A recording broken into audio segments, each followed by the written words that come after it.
దేవుడు నీకు ఇస్తున్న వాగ్దానం ఏంటి తెలిసిన? నేను విషయాలు పరుస్తాను. ఇది నీ ఆత్మీయ జీవితాన్ని మొదట వర్తిల్లాలి, నీ ఆత్మీయ జీవితానికి వర్తించాలి, నీ కుటుంబ జీవితానికి వర్తించాలి, ఆర్థికానికి కూడా వర్తించాలి, నువ్వు సేవలో వర్తించాలి. ఇది నీ సరిహద్దుల విషయాలు పరచబడాలి, నీ గుడారపు తాళ్ళు వెలుపు చేయబడాలి, నువ్వు వ్యాపించాలి కుడి తట్టు ఎడమ తట్టుకి. అలా ఓ చోటు ఉండిపోవడం దేవుని చిత్తం కాదు.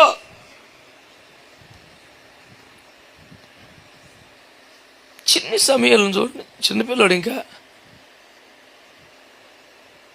పసివాడిగా ఉన్నప్పుడే దేవుడు ఏలీని గురించి బయలుపరిచాడు.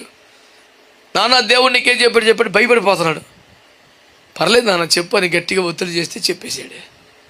సరే నాన్న దేవుని చిత్తం అన్నాడు. కాలక్రమంలో ఎగ్జాక్ట్ నెరవేరిపోయింది.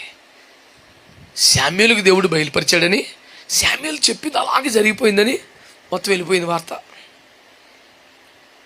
మొత్తం వార్త వెళ్ళిపోయేసరికి నెక్స్ట్ న్యూస్ ఏంటి? సమూయేలు ప్రవక్త ఆయనని దాను మొదలుకొని బెయేర్షెబా దాకా ప్రసిద్ధి అయిపోయింది. పిల్లోడండి ఇంకా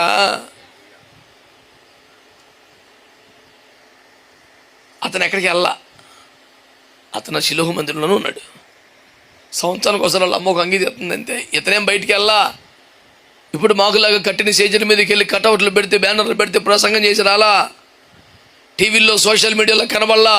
ఆయన ఆడే ఉన్నాడు. కానీ అతని కీర్తి ఒక పరిమళమై అంత వ్యాపించింది.